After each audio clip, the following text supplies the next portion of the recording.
समंदर के अंदर डूबी हुई हजारों साल पुरानी सिटी से लेकर अजीबो गरीब दिखने वाले क्रिएचर्स तक, अंडर वाटर रिवर जैसा फिनोमेना हो या फिर समंदर के बॉटम से मिलने वाला खजाना, चाहे ओशन हो, रिवर्स या फिर लेक्स, दुनिया में पानी के अंदर बेशुमार मिस्ट्रीज पाई जाती हैं। और पिछली कई सदियों से इन मिस्ट्रीज ने हम इंसानों को हैरत में डाल रखा है। लेकिन जैसे जैसे टेक्नोलॉजी एडवांस होती जा रही है, वैसे वैसे ओशन मिस्ट्रीज में इजाफा भी होता जा रहा है। और इसके साथ साथ हम कई मिस्ट्रीज को सॉल्व करने में, उनके राज जानने में कामयाब भी हो रहे हैं।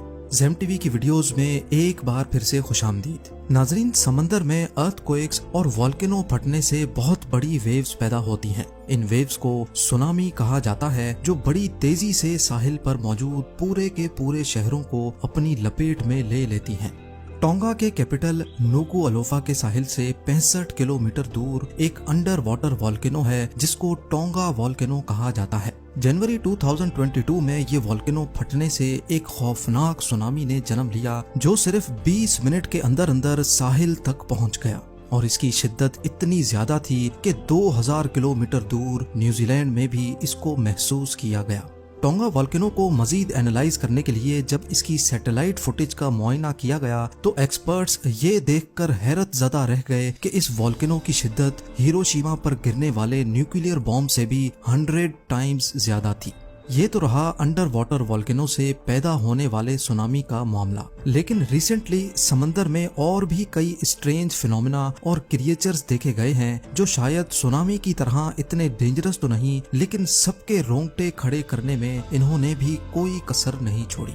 तो आइए शुरू करते हैं। नंबर 8, समंदर के बॉटम पे हजारों नहीं लाखों तबाहशुदा डूब जाने वाली शिप्स का मलबा मौजूद है। इनमें से ज्यादातर को तो हम आज तक नहीं ढूंढ सके, क्योंकि उनकी लोकेशन और गहराई इतनी ज्यादा है जहां इंसानों का पहुंचना पॉसिबल ही नहीं है। लेकिन वक्त के गुजरते नई डाइविंग टेक्नोलॉजीज की मदद से हम ज्यादा से ज्यादा शिप रैक्स ढूंढने में कामयाब होते जा रहे हैं। ईयर 1901 में ग्रीस के एक आइलैंड एंटीकथेरा के करीब डीप सी डाइवर्स को एक शिप का मलबा मिला। इस मलबे से उनको जो कुछ मिला, उसने हमारे ह्यूमन हिस्ट्री के कॉन्सेप्ट को ही बदल कर रख दिया। शिप के इस मलबे में एक बक्सा भी मौजूद था, जिसमें मार्बल स्टैचूज, वाजेज यानी गुलदान, ज्वेलरी, एंशिएंट कॉइन्स और एक जंग शुदा मेटल का टुकड़ा भी मिला। बाकी सब चीजें तो समझ आ रही थीं, लेकिन मेटल का ये गैर मामूली टुकड़ा काफी अजीब लग रहा था। जब इस पर मजीद रिसर्च की गई, तो एक एक करके सारी हकीकत खुलकर सामने आने लगी। शिपरेक में मौजूद स्टैचूज और कई जगह पर राइटिंग देखकर अंदाजा लगाया गया कि ये एंशिएंट ग्रीस के दौर में तबाह हुआ था। लेकिन एक्सपर्ट्स और रिसर्चर्स ये देखकर हैरत ज़दा रह गए कि लोहे का ये अजनबी टुकड़ा कोई मामूली चीज नहीं थी, बल्कि ये एंशिएंट ग्रीक्स का एक कंप्यूटर हुआ करता था। इसमें बहुत सारे गियर्स लगे थे, जिसके छोटे छोटे दांत बड़ी महारत से बनाए गए थे। यहाँ आपको ये भी बताते चलें कि आजकल की मॉडर्न मशीनरी की मदद से ही गियर्स के ऐसे दांत बनाना बड़ी महारत का काम होता है। ये एंशिएंट कंप्यूटर दौरान सफर शिप्स को चांद और सितारों की लोकेशन बताता था, और इसके अलावा ये फ्यूचर की डेट्स में भी चांद की पोजीशन को प्रिडिक्ट करता था। अब सवाल ये है कि उस दौर में शिप कैप्टन्स को चांद की लोकेशन प्रिडिक्ट करने की आखिर क्या जरूरत थी। असल में चांद की ग्रेविटेशनल पुल की वजह से समंदर में लहरें पैदा होती हैं। इन लहरों में कैप्टन को शिप कंट्रोल करने में काफी प्रॉब्लम होती थी। इसी वजह से वो कोशिश करते थे कि अपना सफर तब कंटिन्यू किया जाए जब चांद समंदर के ऊपर ना हो। यही वजह थी कि 2000 साल पहले एंशिएंट ग्रीक्स ये खास मैकेनिकल कंप्यूटर इस्तेमाल किया करते थे। नंबर 7, ऑस्ट्रेलिया के एक आइलैंड न्यू गिनी से 1800 किलोमीटर दूर समंदर का ये हिस्सा अपने अंदर इतिहास की कई तल्ख यादें छुपाए बैठा है। चुक लगून के नाम से जाना जाने वाला ये समंदर का वो हिस्सा है जिसके बॉटम पर बेशुमार fighter jets, ships, tanks, trucks और आर्टिलरी शेल्स का मलबा मौजूद है। ये सब देखकर डीप सी डाइवर्स को वर्ल्ड वॉर 2 का वो दिन याद आता है, जब अमेरिका ने ऑपरेशन हेल स्टोन करके जापान की 40 warships, 2 light cruisers, 4 destroyer ships, 9 auxiliary ships, 2 दर्जन से ज्यादा कार्गो वेसल्स और 250 एयरक्राफ्ट्स को तबाह कर दिया था।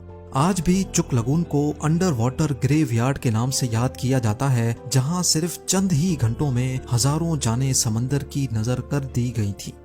नंबर 6, एंटार्क्टिका में जमे हुए ओशन के नीचे मौजूद ये यॉट एक फिल्म की शूटिंग के दौरान तूफानी लहरों में डूब गई थी। एंटार्क्टिका के मैक्सवेल बे में एक ब्राजीलियन जर्नलिस्ट इस यॉट में 4 फिल्म क्रू के साथ आइसबर्ग से होता हुआ एक फिल्म की डॉक्यूमेंट्री की शूटिंग के मकसद से गुजर रहा था।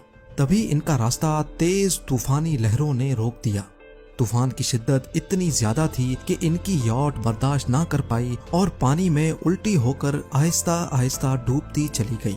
पूरे 1 साल तक ये यॉट एंटार्क्टिका के जमे हुए पानी के नीचे फंसी रही और कुछ ऐसा मंजर पेश करती रही। 1 साल के बाद जब इसको निकाला गया तो इसकी हालत इतनी खराब थी कि इसको रिपेयर करना भी पॉसिबल नहीं था। नंबर 5, रिसर्चर्स की एक टीम इंग्लैंड और यूरोप के दरमियान इंग्लिश चैनल में रिसर्च के मकसद से गई। समंदर की सतह से कई फुट नीचे उनको जमीन का एक ऐसा टुकड़ा मिला जहां पर आज भी दरख्तों के तने जमीन से जुड़े हुए पाए जाते हैं।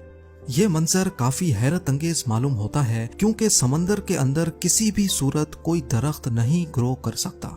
ये इस बात की निशानी थी कि सी बेड का ये हिस्सा किसी दौर में जमीन का वो हिस्सा हुआ करता था जो आज के इंग्लैंड और यूरोप को आपस में कनेक्ट करता था। मजीद रिसर्च से मालूम पड़ा कि आज से करीब 8000 साल पहले ये लैंड ब्रिज किसी वजह से पानी में डूब गया था। नंबर 4, मेक्सिको के युकाटान पेनिनसुला में एक नेचुरल वाटर रिजर्वायर है जिसको सेनोटे एंजेलिटा कहा जाता है। इसकी खास बात यह है कि पानी के अंदर जाते ही 55 मीटर की गहराई के बाद एक रिवर मौजूद है जो पानी के अंदर ही बहती है। ये दिलकश मंजर देखने के लिए रोजाना कई डाइवर्स यहाँ जाते हैं क्योंकि पानी के अंदर ही किसी दरिया का बहना वाकई काफी एक्स्ट्रा ऑर्डिनरी एक्सपीरियंस है। लेकिन आखिर ये मुमकिन कैसे है? ओशन एक्सपर्ट्स का मानना है कि बेसिकली ये एक लाइम स्टोन की केव है जिसमें ओशन का पानी जमीन के अंदर ही अंदर से होकर आता है। ओशन का सॉल्ट वाटर क्योंकि हैवी होता है इसी वजह से ये केव में मौजूद फ्रेश वाटर से मिक्स नहीं होता और वजनी होने की वजह से केव के बॉटम पे ही रहता है। हाइड्रोजन सल्फाइड का ये बादल पानी के अंदर एक रिवर बहने जैसा इफेक्ट देता है। नंबर 3, बहामस में मौजूद सतह समंदर से सिर्फ 6 मीटर की गहराई पर गोल पत्थरों से बना एक रास्ता देखने को मिलता है जो एक नामालूम मकाम की तरफ जाता है। बिमिनी आइलैंड के करीब समंदर में 1 किलोमीटर लंबा ये रास्ता बिमिनी रोड के नाम से जाना जाता है। जब पहली बार 1930 में ये रास्ता डिस्कवर किया गया तो इसको लेकर कई थ्योरीज गर्दिश करने लगी। कुछ लोगों का मानना था कि ये एक नेचुरल रॉक फॉर्मेशन है जबकि दूसरों का मानना था कि ये रास्ता एंशिएंट इजिप्शियंस के किंग ने अंडर वाटर एटलांटिस सिटी में जाने के लिए बनाया था। बस यही वजह है कि ये मिस्टीरियस रॉक फॉर्मेशन या फिर बिमिनी रोड काफी पॉपुलर है। नंबर 2, मिशिगन की ह्यूरन लेक के बॉटम पे पत्थरों से बना एक ऐसा स्ट्रक्चर मौजूद है जो फिलहाल तो डिसअसेंबल हो गया है, लेकिन एक्सपर्ट्स का मानना है कि जब ये अच्छी कंडीशन में होता था तब ये ब्रिटेन के स्टोन हेंज के जैसा दिखता होगा। 120 फीट की गहराई में पाए जाने वाले 9000 साल पुराने इस स्टोन स्ट्रक्चर के बारे में एक्सपर्ट्स का ख्याल है कि पहले ये पानी के नीचे नहीं होता था और एंशिएंट हंटर्स हजारों साल पहले इसको कैरबू नामी एक खास जानवर पकड़ने के लिए इस्तेमाल किया करते थे। ये मिस्टीरियस स्टोन हेंज एक झलक दिखाती है कि कैसे एंशिएंट ह्यूमंस अपना पेट पाला करते थे। नंबर 1, दुनिया के कई सी फ्रंट्स पर रात के वक्त पानी में इस तरह की ब्लू लाइट देखी जाती है जिसको बायोल्यूमिनेसेंस कहा जाता है। ये लाइट देखने में तो काफी खूबसूरत व्यू देती है, लेकिन इसकी हकीकत ये है कि ये लाइट पानी में मौजूद बैक्टीरिया अपनी बॉडी से एमिट करते हैं। समुद्री दुनिया के कई क्रिएचर्स ऐसे हैं जो अपने जिस्म में से केमिकल रिएक्शन की वजह से लाइट प्रोड्यूस करते हैं। ये लाइट इतनी धीमी होती है कि इसको सिर्फ रात के अंधेरे में ही देखा जा सकता है। एक्सपर्ट्स का मानना है कि लाइट प्रोड्यूस करने वाले बैक्टीरिया इंसानों और आसपास की मछलियों को नुकसान भी पहुंचा सकते हैं।